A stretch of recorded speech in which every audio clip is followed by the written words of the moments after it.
Magandang araw mga Aldab Nation! May panibago na naman po akong update para sa inyong lahat. Pero bago natin ito umpisahan, ay huwag niyo muna kalimutan na mag-subscribe sa aking YouTube channel at i-click mo na rin ang katabing bell button para maging updated ka sa mga latest videos na ia-upload ko. At kapag umabot na ng 100,000 subscribers ang aking channel, ay may sorpresa ako para sa inyong lahat.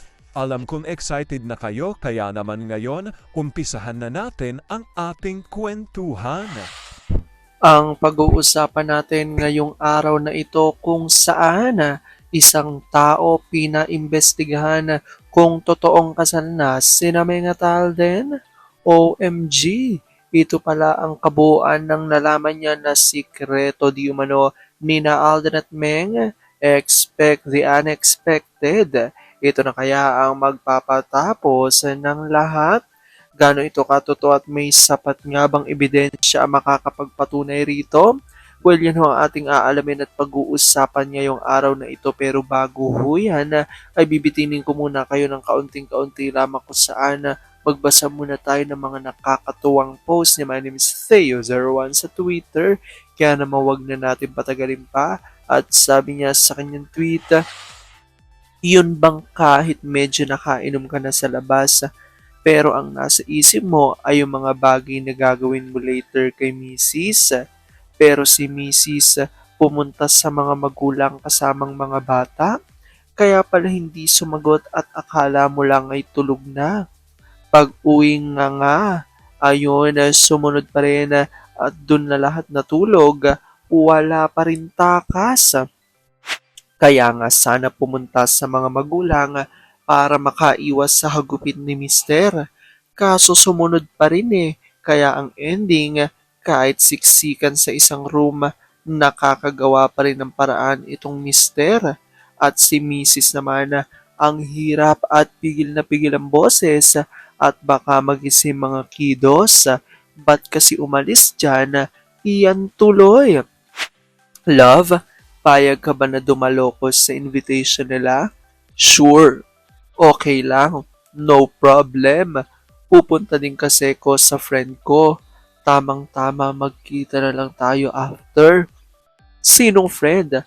High school friends. Dito na lang kayo sa bahay. Sa isang private resort kami magkikita.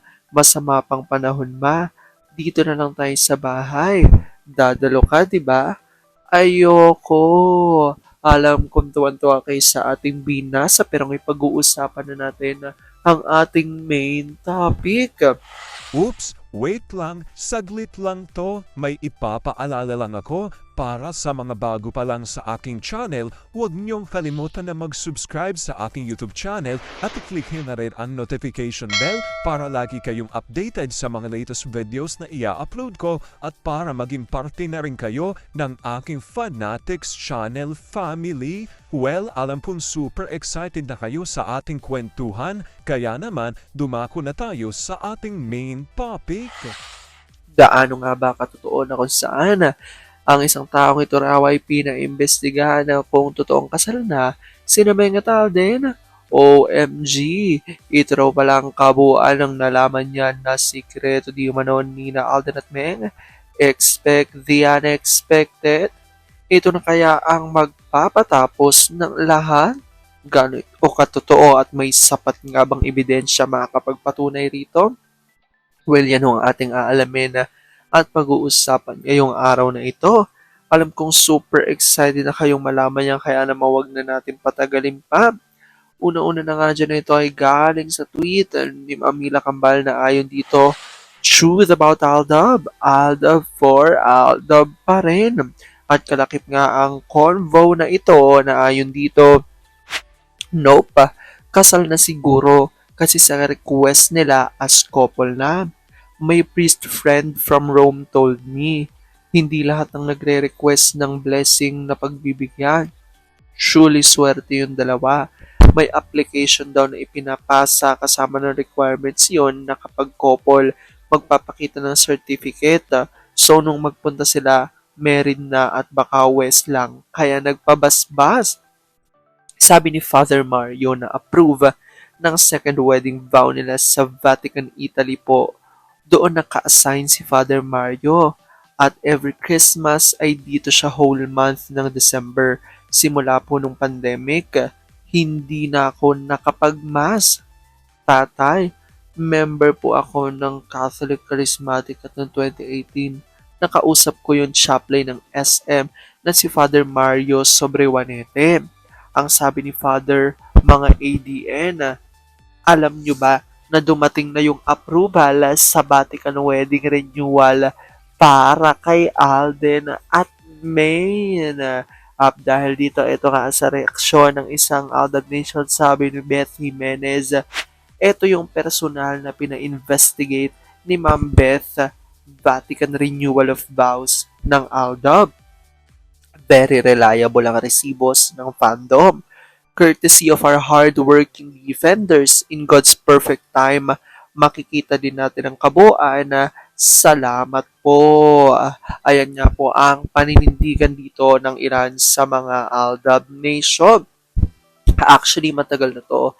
Since taong 2018 pa ay talagang, di ba, lumalabas na yung balita na naganap daw di umano ang renewal of vows ng Maychard dito nga sa Vatican, which is talaga namang marami mga Aldab Nation ang patuloy nga naniniwala at naninindigan patungkol nga dito sa balitang ito.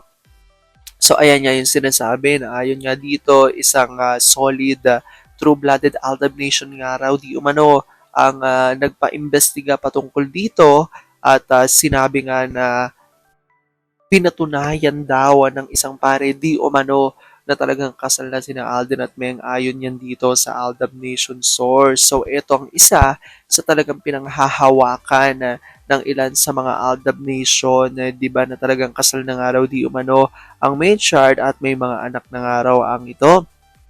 Actually, nung panahon na nagkakilala, di ba, si Meng at si Atay, dito sa movie na ginawa nila nung MMFF noong taong 2018 ay dito nga talaga na lungkot ang ilan sa Aldab Nation at marami ang bumitaw ng mga Aldab Nation dahil ito ang pinakamasakit din na part at pinakamasakit na taon para sa mga Aldab Nation, lalo na nung naglabas nga si Meng na open letter na ayon nga doon ay wala talaga silang relasyon ni Alden. Pero syempre, nanindigan niya ng mga Aldab Nation na ito nga ay wala raw katotohanan dahil ito'y para pagtakpan lamang ang di umano'y tunay na estado ni na Alden at Meng, dahil ang ayon niya sa mga Aldab Nation, makikita naman natin sa ating binasa ay kasal ng araw ang dalawa.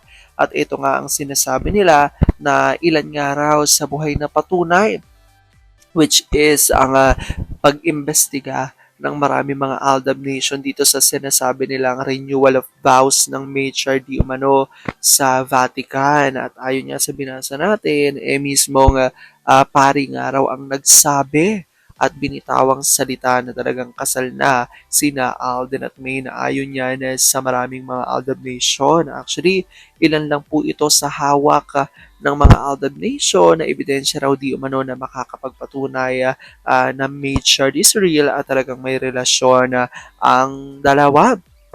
Well, sabi nga natin, talagang sana dumating na ang tamang panahon, di ba, para sa mga Aldab Nation. Alam ko namang hinihintay lang ng lahat ay magkaroon na ng panibagong proyekto na pagsasamahan together sina Alden at Meng, dahil yun talaga matagal ng hiling ng maraming mga Aldab Nation na hanggang ngayon nga ay hindi pa rin talaga napagbibigyan ng management. Well, sana talaga maisipan ng management ang network na ipagsamahin na muli sina Alden at Meng ang tambalang Aldab sa isang proyekto. Alam ko dahil dito, naging masaya kayo. Well, comment down below dyan, guys, kung ano pong opinion nyo patungkol dito. Alam ko dahil dito, marami sa inyo mas lalo ngayong kumakapit at naninindigan na Aldab Maychard is real. Pero sabi nga natin, na kahit na ano pa man na maging desisyon ni na Alden at Meng sa kanilang buhay, career at buhay pag-ibig, kailangan natin sila supportan, kailangan natin ito tanggapin ng buong buo dahil yun ang kanilang deserve. At yun ang aking update for today's video. Maraming salamat mga Aldab Nation. Ingat!